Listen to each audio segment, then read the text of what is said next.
Tony here from Big Ears Audio for another edition of Love What You Do, Do What You Love. I'm really excited for this one. I've got Tony the Bear Mantz sitting with me. Now Tony, mastering engineer, motivator, public speaker, father. Have I left anything out that you do that I don't know about?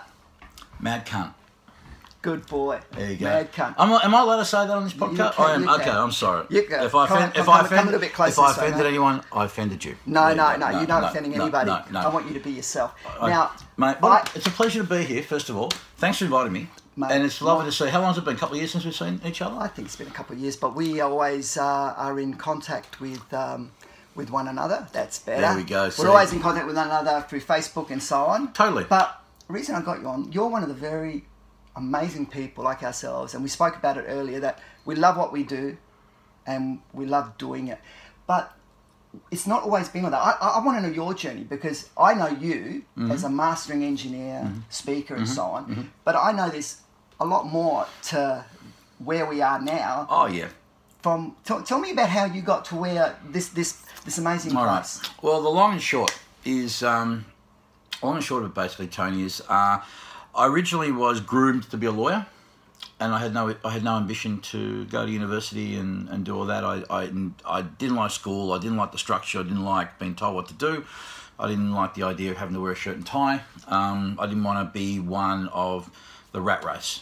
For me, I worked out very early that the most important thing for me was I wanted to do something. I wasn't exactly sure what. I knew that it was around music.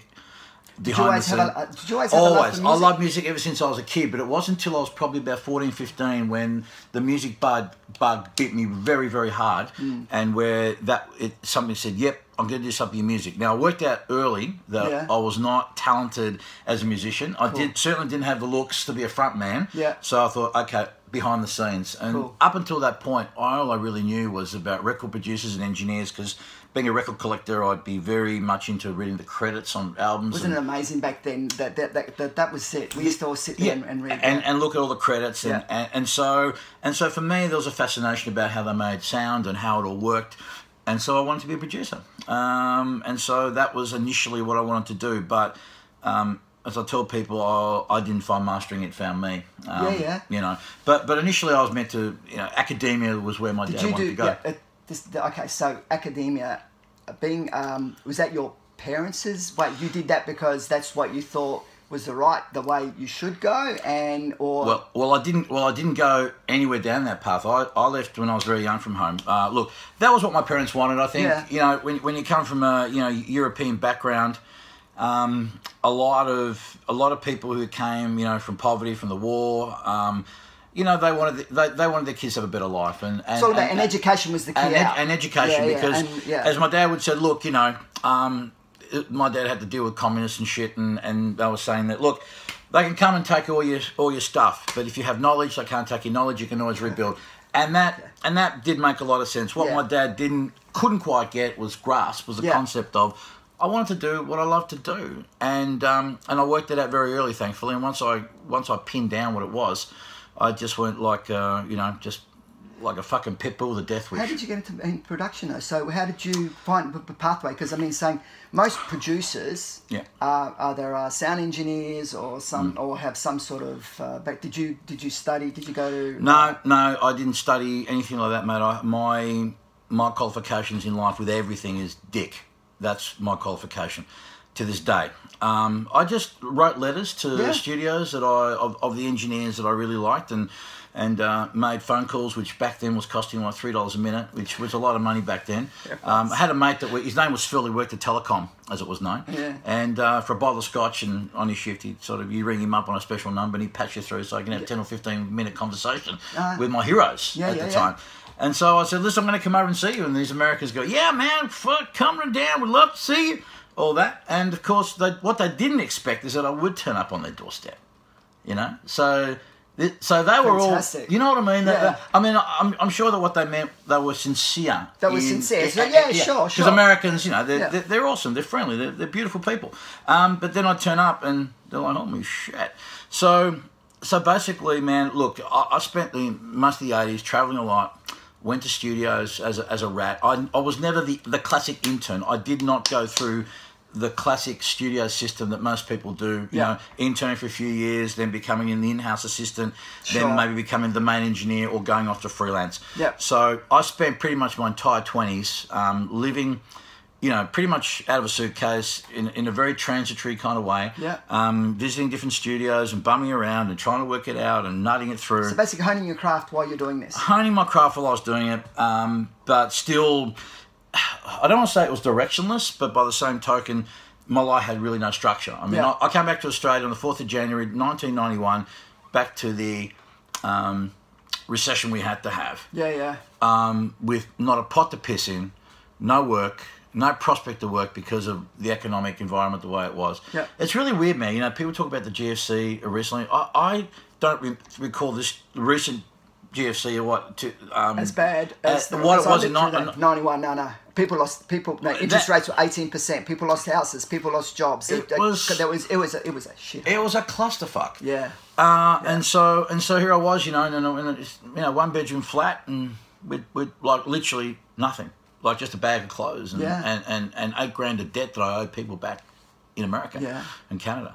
So.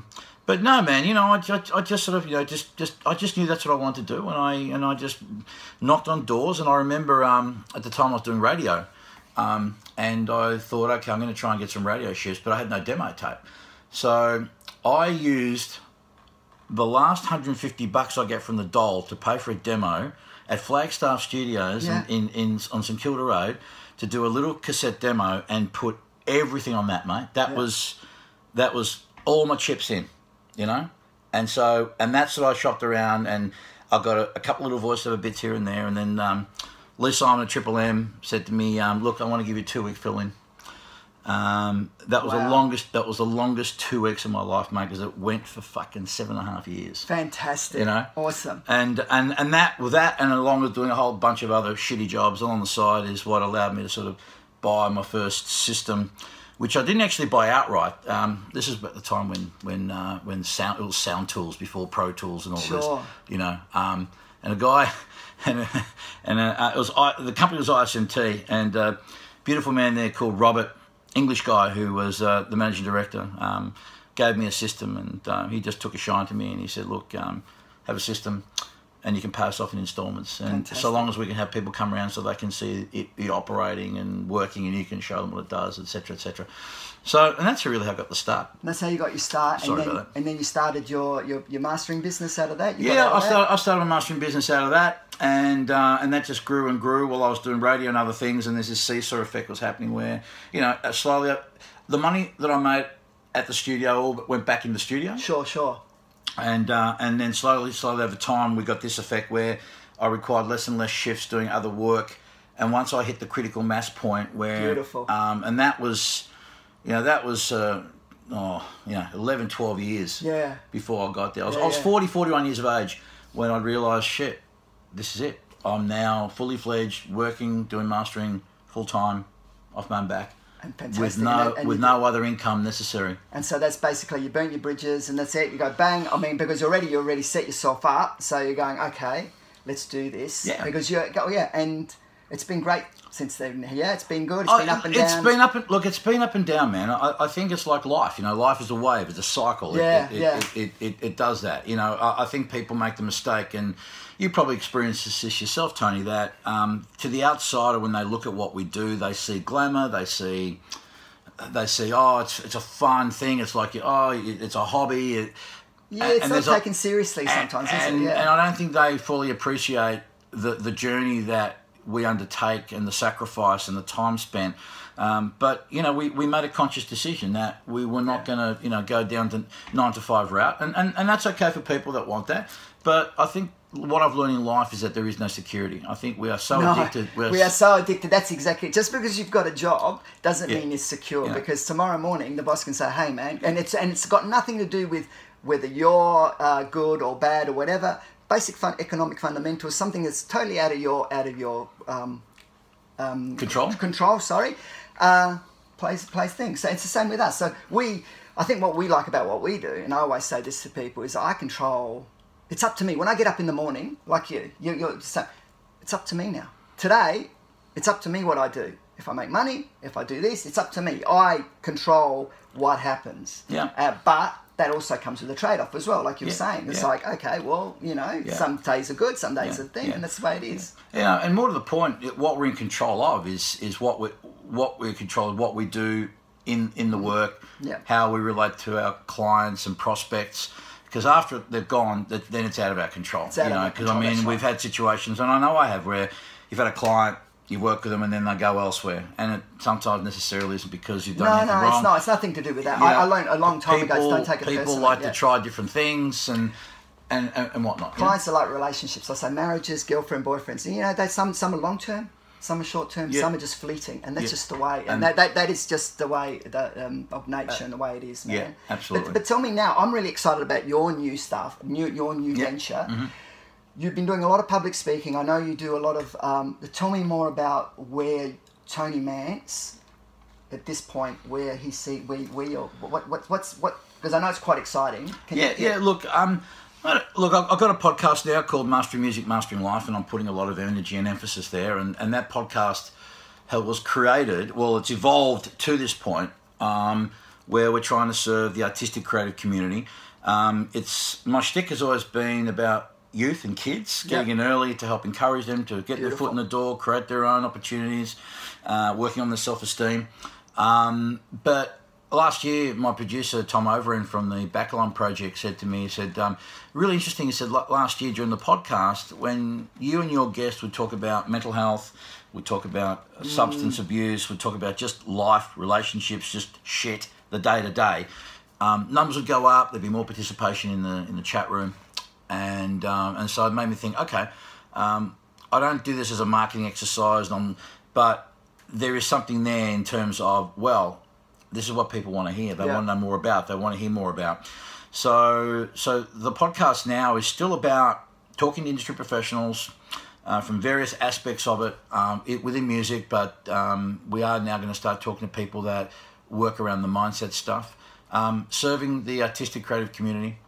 So to help the kids, but also everyone who's dealing with mental health, which has certainly been my journey, having been someone with chronic anxiety and someone who had a debilitating, had a debilitating drug addiction with cocaine for many, many years, which I don't have anymore, and shocking self-esteem. I think the world saw me as a person that was really, happy and jovial, and I just became very good at being able to put on that persona, and inside it was anything but. It was just fear and being scared and just bullshit, So that took a little work and some time. So really, man, it's my thing is I want to share that story with people. Get to the youngies, but also get to the guys of middle age and get out there. And you're going to do. And you basically hit the through social media, through doing speaking, through doing speaking events. Anybody that wants anyone that gives enough shit and fucks to want to listen. I'm there. I'll talk to a fucking empty chair if need be. I'm just. Well, that's the beautiful thing about Tony, is that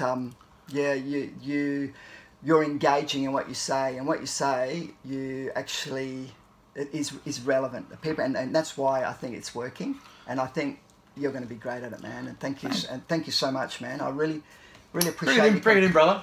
Always a pleasure. Appreciate you coming in, and if people for that podcast, and so that what's it called again? It's Mastering Music, Mastering Life. It is on iTunes, and we also have a YouTube channel as well. But we stream it live Sunday night 6:30 from my Facebook page, which is Mastering Music, Mastering Life. And if you want to come and visit us, please do. It'd be good to see you. And do yourself a favour, and I don't want to quote parrot to somebody else, but have a listen. If you haven't heard Tony or seen Tony, he's great. Have a listen to him, and you won't regret it. Thanks. Thanks, Tony. Thanks,